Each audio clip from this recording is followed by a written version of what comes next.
وبركاته نحمده ونصلي على رسول الكريم أما بعد أعوذ بالله من الشيطان الرجيم بسم الله الرحمن الرحيم يرفع الله الذين آمنوا منكم والذين أوتوا العلم درجات صدق الله العلي العظيم وصدق رسوله النبي الأمين المكين المتين الكريم ونحن على ذلك لمن الشاهدين والشاكرين والحمد لله رب العالمين. بارگاہ رسالت ناب صلی اللہ علیہ وسلم میں عقیدت و محبت کے ساتھ درود پاک ہدیہ پیش کریں. اللہم صلی وسلم علی سیدنا مولانا محمد وعلی آل سیدنا مولانا محمد وبارک وسلم صلی علیہ وسلم وسلام علیک یا رسول اللہ وسلم علیک یا حبیب اللہ صلی اللہ تعالیٰ علیہ وسلم. محترم حضرات، ہمارے علماء ذویل اکرام اور مشائخ اعظام سادات کرام اسٹیج پر تشریف فرما ہیں.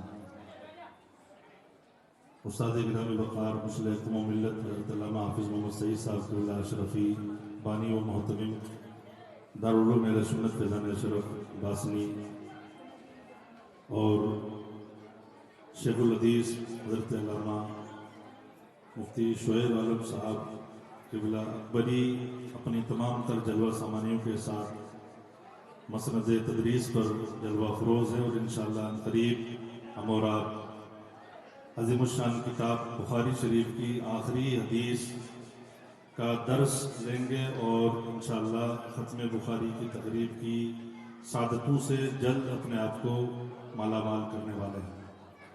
اس لیے میں تھوڑی دیر کے لیے حضرت پیر سید باپو عبداللہ شاہ مدظ له العالی کے حکم کے مطابق، جب میں ابھی پچھلے جمعہ اور سنیچر کو ادھر تھا تو باپو صاحب نے مجھے کہا تھا کہ تھوڑی دیر کے لیے آپ تاثرات پیش کرنا.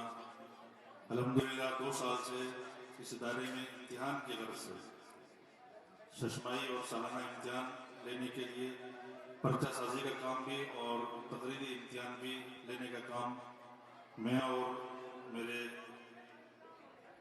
محب گرامی حضرت مولانا خورشید احمد ازہری فیضانی جو دارالعلوم فیضان اشرف کے ذی وقار استاد ہیں، ہم دونوں حضرات یہ کام انجام دے رہے ہیں.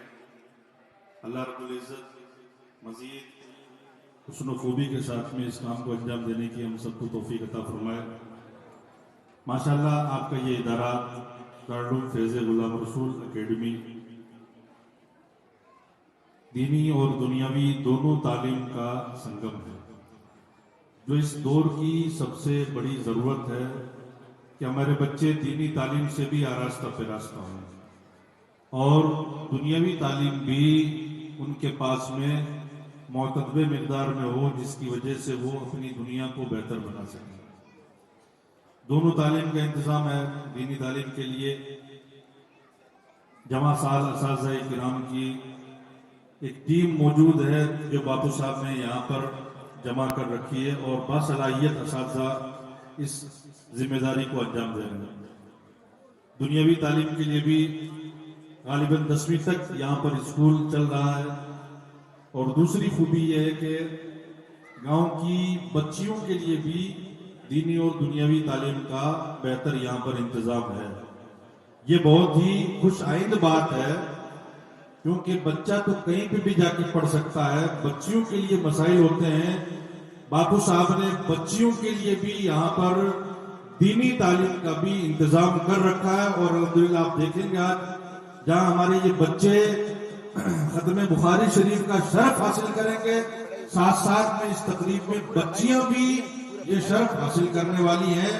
یہ بہت بڑی بات ہے، کیونکہ ایک بچی اگر پڑھی لکھی ہے تو یوں سمجھیں کہ ایک سماج اور ایک معاشرہ پڑھا لکھا ہے، اور اگر بچی پڑھی لکھی نہیں ہے تو اسی صورت میں اس کی گود میں پروان چڑھنے والی نسلیں اور ان کی آنے والی جو نسلیں ہوں گی وہ کما تو وہ تعلیم یافتہ نہیں ہو سکتی یا کما تو ان کی تربیت نہیں ہو سکتی. یہاں پر یہ دونوں سسٹم بہتر طریقے سے رائج ہے، اور ماشاءاللہ باپو صاحب کا ذوق بھی بہت اچھا ہے. باپو عبداللہ شاہ کا ذوق اور ان کو ایک جنون ہے کہ ہمارا ادارہ یہ آگے بڑھے. ایسے معتمد اور اس طرح کے قائد بہت کم ملتے ہیں، خاص کر کے اس عمر میں.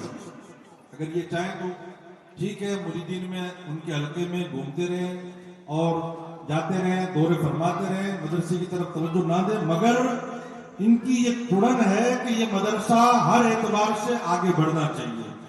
اور اسی کا نتیجہ ہے کہ آپ دیکھ رہے ہیں کہ تھوڑے وقت میں یہ شاندار عمارت جو تعمیر کے مراحل سے گزر رہی ہے اور ہمارے سامنے کھڑی ہے، اور انشاءاللہ جلد جلد یہ پایہ تکمیل کو پہنچنے والی ہے. اس سے ان کے حسن ذوق کا پتہ چلتا ہے کہ تعلیمی ذہن کے ساتھ میں تعمیری ذہن بھی رکھتے ہیں. اگر آپ کا صحیح معنوں میں سہیوگ رہا تو امید کی جاتی ہے کہ رچھولی کا یہ ادارہ انشاءاللہ بہت جلد ایک مثالی ادارہ بنے گا. اور آج ضرورت اسی بات کی ہے کہ ہر میدان میں ہمارے بچے کامیاب اور کامرہ ہوتے چلے جائیں، اس لیے کہ علم ہی ایک ایسی دولت ہے جس کے ذریعے سے انسان باکمال بن جاتا ہے. علم کو نور کہا گیا ہے، وہ جہالت اندھیرا ہے. علم آدمی کے لیے راہیں ہموار کرتا چلا جاتا ہے اور آدمی کو باکمال بنا کر کے بلندیوں پر پہنچا دیتا ہے. میرا رب فرماتا ہے تم میں سے جو لوگ ایمان لائے اور جن کو علم دیا گیا ان کے اللہ درجے بلند فرما دیتا ہے.